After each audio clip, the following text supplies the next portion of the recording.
Oh, that was quick. All right, see you guys next Hey, time. Neil. No.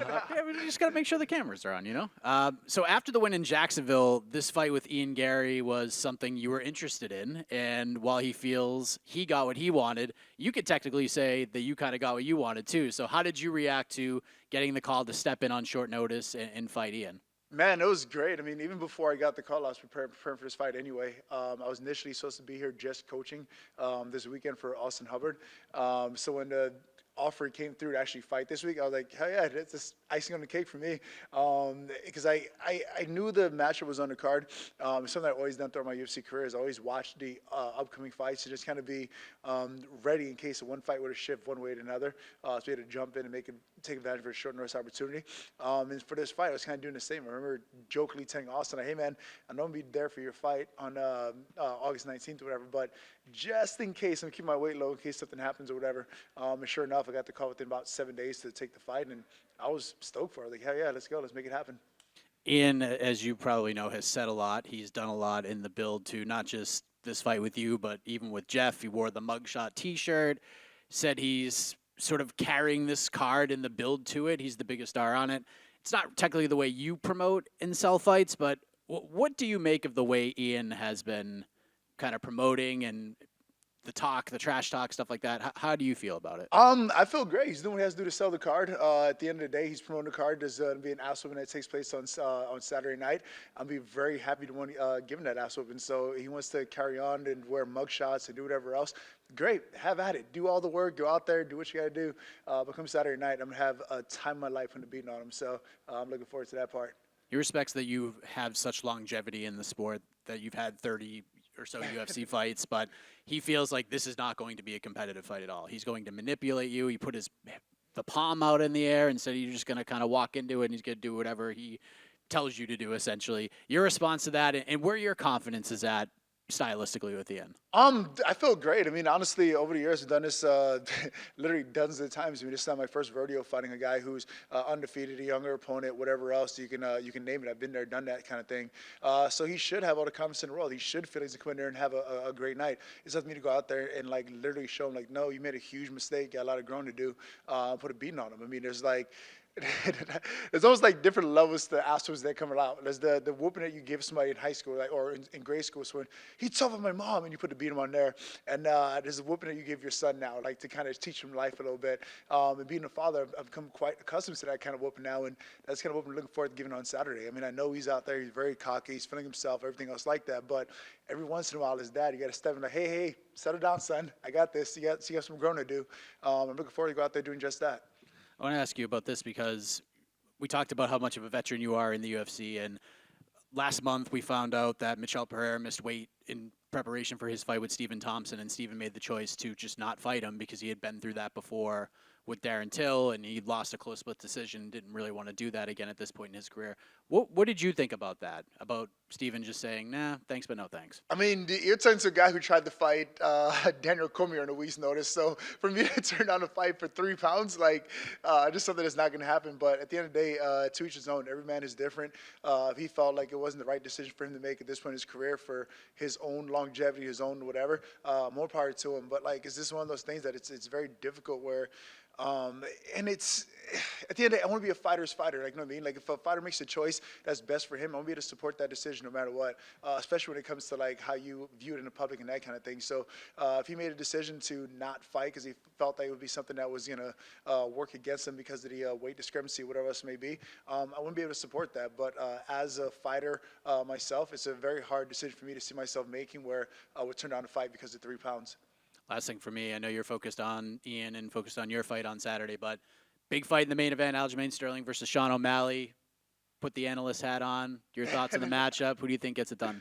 I mean, honestly, that's the fight that I'm just happy to be done with my fight and be able to enjoy that fight at the end of the day. Because honestly, like analysis has, like I like both guys. I'm a fan of both guys. I hope that both guys do very well. The winner of that fight most likely fight a teammate of mine, Corey Sandhagen. So for me, like that's the bigger picture. It's like, all right, cool. Whoever wins, great, congratulations. But the winner gets Corey Sandhagen. That's more so what I'm more so excited about. So good luck to both men. I'll be sitting back enjoying it as a fan.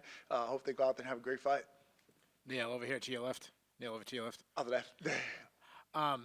obviously we weren't expecting to speak with you, a week ago, but that's what you do. You're a true BMF. You're always stepping up, taking fights on a week's notice. Are you ever not ready to take a fight on short notice?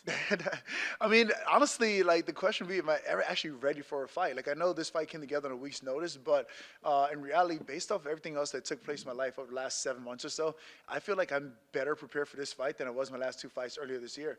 Life itself has taken a toll on me over the last couple months, and I feel like now I'm finally in a place of like clarity where I'm able to like go out there and actually focus on the fight itself and not feel like I have all this baggage and everything else weighing on my shoulders going into the fight. Right now, like literally the only job I have is to go out there, corner Austin Hubbard, turn right back around, go out there and have a great fight of my own. And having those only two things to worry about going into a fight, I feel like that's going to allow me to have one of the best performances ever, especially after the last 7 months for me. I mean, this is a great opportunity, a great lineup, a great matchup. Everything is lined for this fight. We can go out there and do great. So when he was here, obviously he has a very big personality. He was a little meaner than they've kind of hinted at. He called you irrelevant. What's your response to that?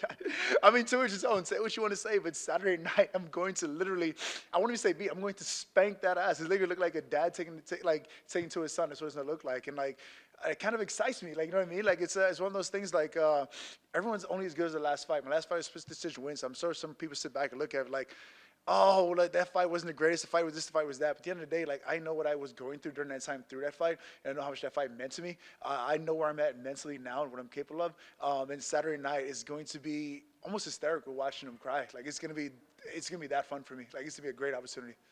So obviously you've had an incredible run in the UFC. You've beaten some really good fighters, but you've also had some lows.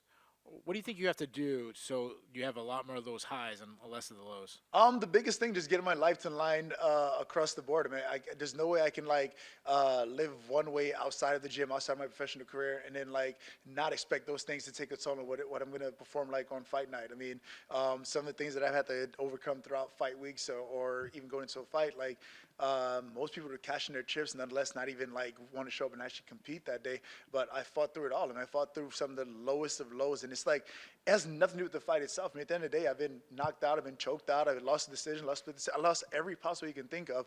But the actual things that I've had to like overcome and endure throughout life itself doesn't compare to what the fight game actually brings out of me. So right now, where I feel like everything else is lining for my life, things are finally kind of shaping up to be where I want it to be, so to speak. Going out there and fighting is one of the easiest things I can do in my life right now. Like, it's literally like, oh, really? I get to go out there on Saturday night and fight some young up-and-coming cocky guy? Like, sign me up. I'll do it twice. Like sign me up next week again for another fight against him if you want to. I feel like I'm that confident. I'm that sure of myself. I'm that comfortable where I'm at right now, both mentally, physically, emotionally. So whatever comes my way at this point, Saturday night, I'm ready for. Yeah, and my last question for you. When, we talk to future fans of the UFC 20, 30 years from now, and your name gets brought up, what do you want people to say about you? What do you want your legacy to be? The biggest thing for me when it comes to there is just like this is my work ethic. That speaks for itself. Like if you look at my UFC career, I was never the biggest, I was never the fastest, never the strongest, but I was one of the most hardworking guys throughout the sport, and that spoke for itself. I mean, you take a step further. I never even had a guy to make a call for me when it came to getting signed to the UFC. I didn't even have a manager to go out there and make that call for me. It took me flying out to Las Vegas 4 times, trying for the Ultimate Fighter, getting cut 3 times to finally make the cut.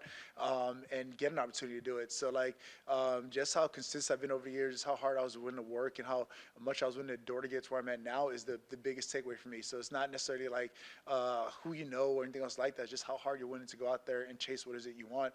And I'm living proof of that. Even so now, I still don't have a person I can call and say, hey, can you give me this fight? I really want this fight. It's literally up to me to go out there and make it happen. So I feel like anyone else that comes behind me could do the exact same thing for themselves.